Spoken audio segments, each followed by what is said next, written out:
अऊज़ु बिल्लाहि मिनश शैतानिर रजीम बिस्मिल्लाहिर रहमानिर रहीम रब्बि इश्रह ली सदरी व यस्सिर ली अमरी वहलुल उक़दतम मिन लिसानी यफ़क़हू क़ौली। दुरूद पाक पढ़ लीजिए।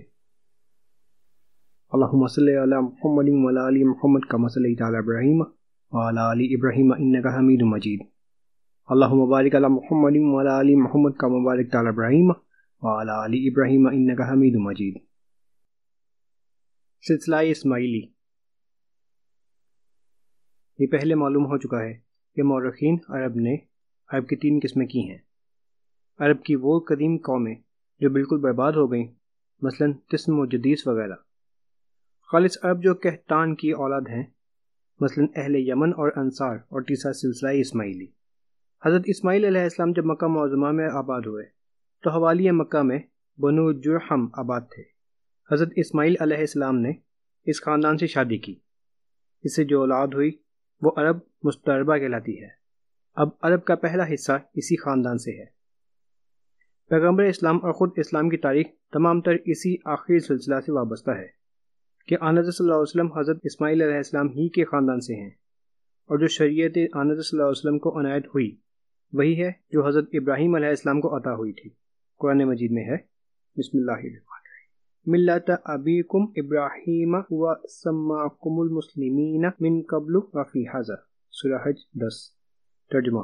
तुम्हारे बाप इब्राहीम अलैहिस्सलाम का मज़हब, इसी ने इससे पहले तुम्हारा नाम मुस्लिम रखा, और इस कुरान पाक में भी। लेकिन जो आपके बहुत से मुतअस्सब मौरिख सिरे से इन हक़ाइक़ के मुनकर हैं, यानी ना हज़रत इब्राहीम अलैहिस्सलाम और इस्माइल अलैहिस्सलाम अरब में आए, ना उन्होंने काबा की बुनियाद डाली, ना अन हज़रत सल्लल्लाहु अलैहि वसल्लम हज़रत इस्माइल अलैहिस्सलाम की औलाद हैं। चनांचे इन मबाहिस ने मजहबी तासुब की सूरत इख्तियार कर ली है। इसलिए ये तवक्का मुश्किल है कि हम इस बहस को इस तरह तय कर सकेंगे कि इस्तदलाल की बुनियाद यूरोप के मुसल्लमात पर रखी जाए। जो वाक़यात मुख्तलिफ हैं, बहुत हैं, लेकिन असूली अमूर सिर्फ 2 हैं जिनमें दोनों फरीक का कोई कदर मुश्तरक नज़र नहीं आता। ये असूल जिस फरीक के मुवाफ़िक तय हों, इनके फ़रई जुज़इयात भी इसी के मुवाफ़िक तस्लीम कर लेने चाहिए। असूल मज़कूरा हस्ब ज़ैल हैं। नंबर 1, हज़रत हाजरा और हज़रत इस्माइल अलैहिस्सलाम अरब में आकर आबाद हुए या नहीं। नंबर 2, हज़रत इब्राहीम अलैहिस्सलाम ने हज़रत इसहाक़ अलैहिस्सलाम को कुर्बानी करना चाहा था या हज़रत इस्माइल अलैहिस्सलाम को। हज़रत इस्माइल अलैहिस्सलाम कहाँ आबाद हुए? यहूद मदई हैं कि हज़रत इसहाक़ अलैहिस्सलाम ज़बी हैं। इस बिना पर वो कुर्बानी गाह का मौका शाम बताते हैं।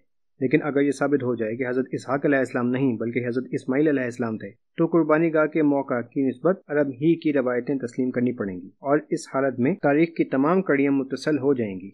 तौरात में मज़कूर है कि हज़रत इब्राहीम अलैहिस्सलाम की पहली औलाद हज़रत हाजरा के बतन से हुई, जिसका नाम इस्माइल अलैहिस्सलाम रखा गया। हज़रत इस्माइल अलैहिस्सलाम के बाद हज़रत सारा के बतन से हज़रत इसहाक़ अलैहिस्सलाम पैदा हुए। हज़रत इस्माइल अलैहिस्सलाम जब बड़े हुए तो हज़रत सारा ने यह देख कर कि वो हज़रत इसहाक़ अलैहिस्सलाम के साथ गुस्ताखी करते हैं, हज़रत इब्राहीम अलैहिस्सलाम से कहा कि हाजरा अलैहिस्सलाम और इसके बेटे को घर से निकाल दो। इन वाक़यात के बाद तौरात के ख़ास अल्फाज ये हैं, तब इब्राहीम अलैहिस्सलाम ने सुबह सवेरे उठकर रोटी और पानी की एक मश्क ली और हाजरा अलैहिस्सलाम के कंधे पर रखा और इस लड़के को भी रुखसत किया। वो रवाना हुई।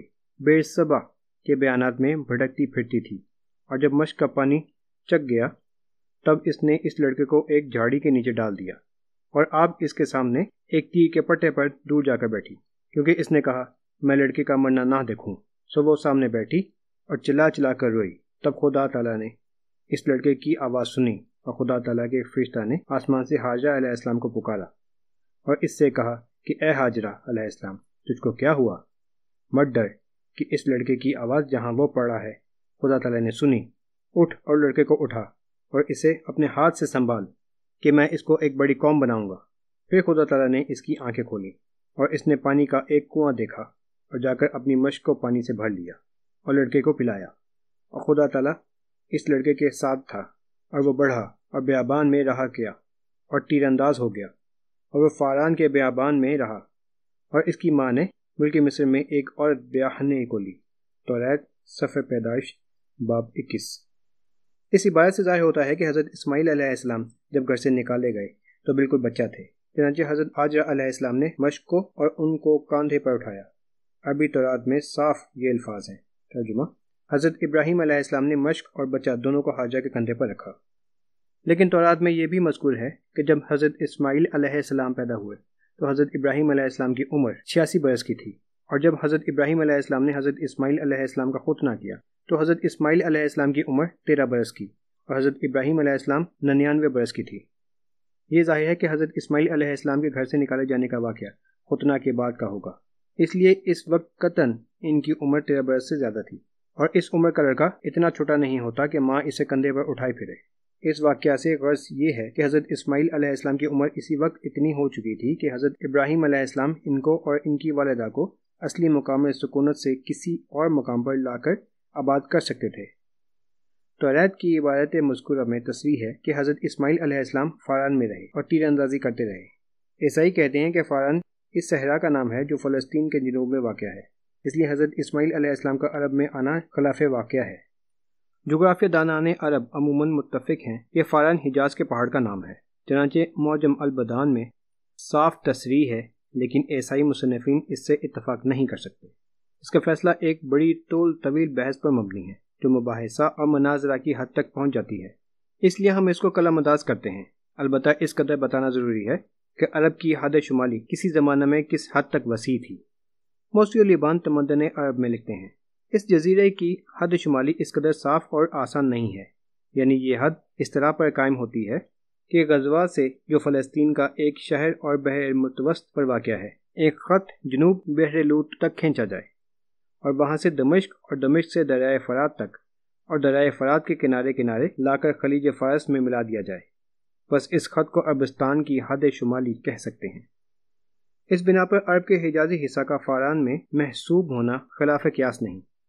توریت میں جہاں حضرت اسماعیل علیہ السلام کی جائے سکونت کا بیان ہے وہاں یہ الفاظ ہیں، اور وہ حویلا سے شور تک جو مصر کے سامنے اس راہ میں ہے جس سے سور کو جاتے ہیں بستے تھے۔ اس تحدید میں مصر کے سامنے جو زمین پڑتی ہے وہ عرب ہی ہو سکتا ہے۔ نصارہ کی مقدس کتابوں میں جس قدر اعتنا ہے وہ بنو اسماعیل کے ساتھ ہے۔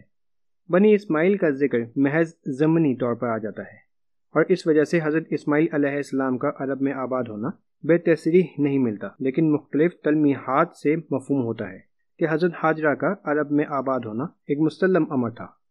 عہد جدید میں جس کو عیسائی وحی الہی سمجھتے ہیں، پولوس کا ایک خط گلیتون کے نام ہے، اس میں یہ عبارت ہے، ابراہیم علیہ السلام کے 2 بیٹے تھے، ایک لونڈی سے دوسرا آزاد سے، پر وہ جو لونڈی سے تھا جسم کے طور پر پیدا ہوا، اور جو آزاد سے تھا سو وعدے کے طور پر۔ یہ بات تمثیلی بھی مانی جاتی ہے، اس لیے کہ یہ عورتیں 2 عہد ہیں، ایک تو سینا پہاڑ سے جو ہوا وہ نرے غلام جنتی ہیں، یہ ہاجرہ ہے، کیونکہ ہاجرہ عرب کا کوہ سینا ہے، عرب کے یروشلم کا جواب ہے۔ اگرچہ معلوم نہیں کہ اصلی عبارت کیا تھی، اور دعا اور عربی دونوں ترجمے ناصاف ہیں، تاہم اس قدر واضح ہے کہ پولوس جو حضرت عیسیٰ علیہ السلام کے سب سے بڑے جانشین ہیں، حضرت حاجرہ علیہ السلام کو عرب کا کوہ سینا کہتے تھے۔ اگر حضرت حاجرہ عرب میں آباد نہ ہوئی ہوتی تو ان کو عرب کا کوہ سینا کہنا کیا معنی رکھتا ہے؟ آگے چل کر بختہ کے ذکر میں یہ بحث زیادہ مفید ہو جائے گی۔